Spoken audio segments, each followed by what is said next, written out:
In this video, I just really wanted to make something that I'm really passionate about, and I wanted to share with you my ideas on businesses that actually make money. You see, I've done hundreds of videos on my YouTube channel. I've done so many podcasts where I've spoken to entrepreneurs and business owners that are really challenged on how to grow their business to the next level. And there's a common thread, a common problem is that they're actually running a business that isn't the correct model for profitability. Of all the different business sectors that I've stumbled across, invested in or started businesses, some are just better models than others. And in this video, I want to give you live examples of what I think are really good profitable business ideas to get into. And the challenge is for business owners and entrepreneurs that have a passion project. And whilst passion will keep you going, what I don't want you to do is, like a guy that was on my podcast recently, spend 7 years building a business just to get a wage that you could get in your local supermarket and put hundreds, thousands of hours into something that I think is just going to be really, really difficult to scale and turn into profitability. You see, when you take on the role of entrepreneur or self-employed or business owner, you take on a lot more risk than being an employee. You don't have redundancy protection, you don't have holiday pay, you work on your brain more hours than most people, you have a lot more stress, you might be putting personal guarantees, raising finance, raising debt, huge amounts of stuff. So if you are going to dive into running a business or you're in business right now, I want to focus on building these profitable models. Now, what is a good model for a great business? Number one, I want to make sure that there's volume in the business, that there is enough sales, enough revenue.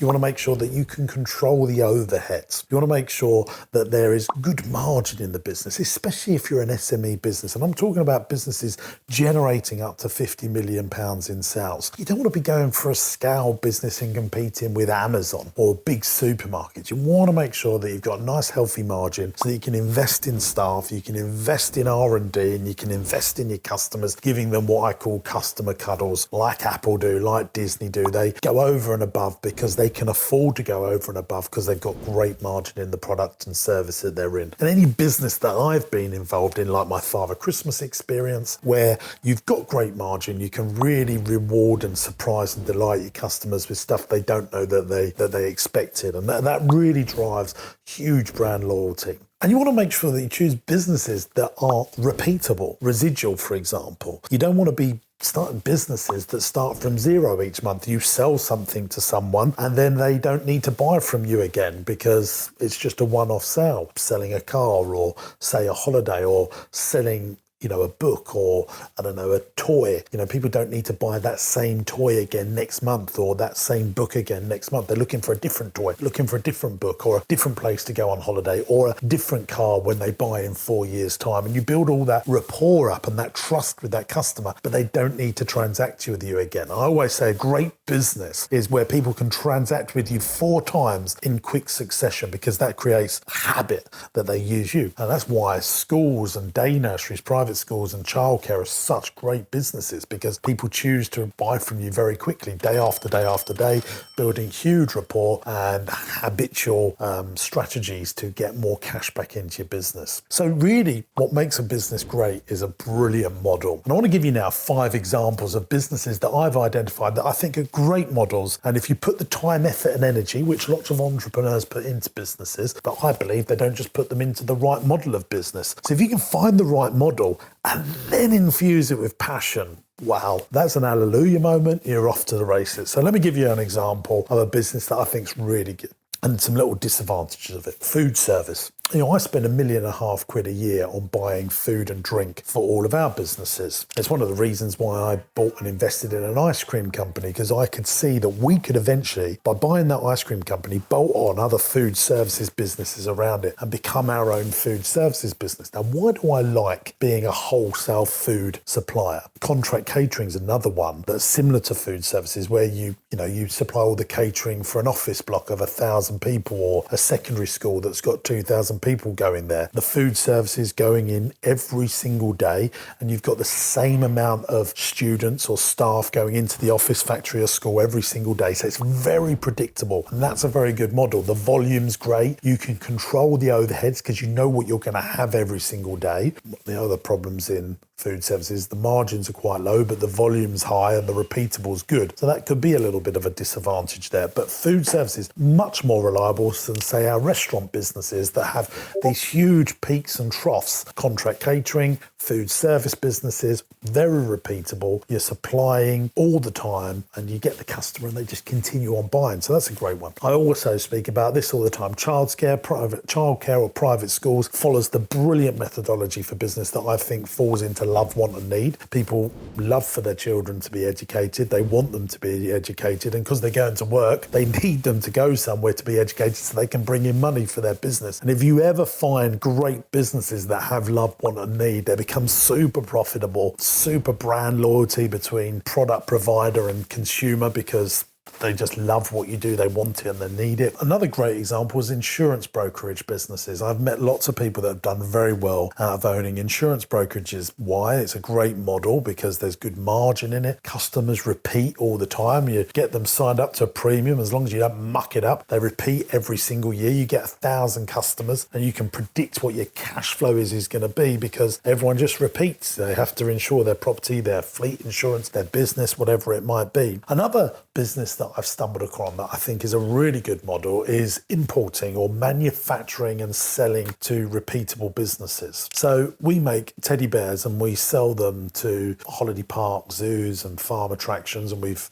expanded into arts and crafts and other children's activities. It's difficult on the consumer side when we're selling it on Amazon and eBay because those people only buy those products once or twice, but to all the activity provider people that we supply, they buy from us every single month. So we get a customer, we can give them a load of free stuff, they can go out and trial it, we can train them, and every month they continue on buying. So we're importing or manufacturing, sometimes in this country or from around the world. We hold the stuff, we put a margin on top, and we just keep on shifting it. Very low staffing on that, so we can keep our overheads under control. The volumes are great, and we look for a really good margin because of the product and service we supply. So I think importing for regular and repeat stuff, whether that be cleaning equipment, whether that be homewares, arts and crafts like we do, whatever it is, if you can find something that you can import and then put a margin on, and it's not a fashion line that doesn't go out of fashion all the time, that you can put a margin on, you get a warehouse and you just ship it out, that is just a beautiful business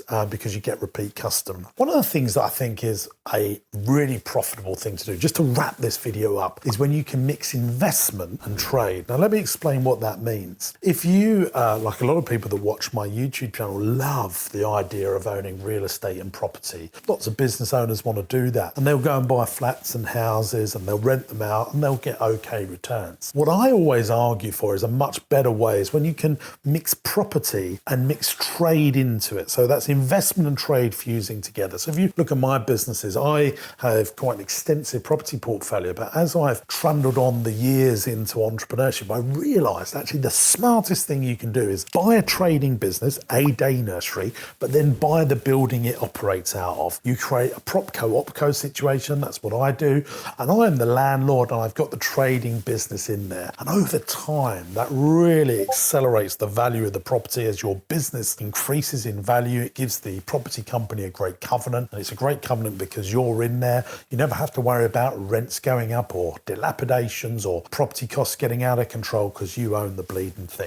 And then you can borrow against your property to regrow your business. And this cycle of being able to borrow against your own property that your business trades out of is what banks love to lend over just lending on investment property. So if you can mix a trading business with commercial property investment, I think you'll find that's one of the fastest ways that you can build serious wealth. And if you speak to your accountants, there's lots of pension advantages as well. I just get really frustrated for people that are putting their passion project of business into something that just isn't the right business model.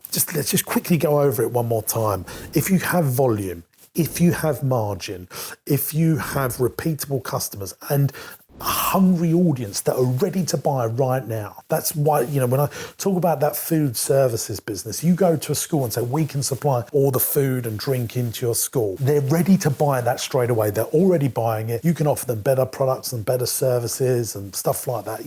It's not a complicated decision in that scenario for them to make a buying decision. So if you can find those types of businesses, especially in the early years of your entrepreneurship, make a load of money, and then you can go and do your passion projects. Look at Bill Gates. He made a load of money from software and making stuff that people really wanted. It wasn't a complicated buying decision, and now he's doing all his passion projects with his own cash. That's just my little views on it. I just get really sad seeing entrepreneurs putting so many hours into stuff that I think are just really, really tough. And I don't want a decade just to fly by and you're pretty much the same as where you were at the beginning, because the hungry audience, the model is not there, the margin is not there, the repeatable customers are not there. It breaks my heart. Let me know what you think in the comments.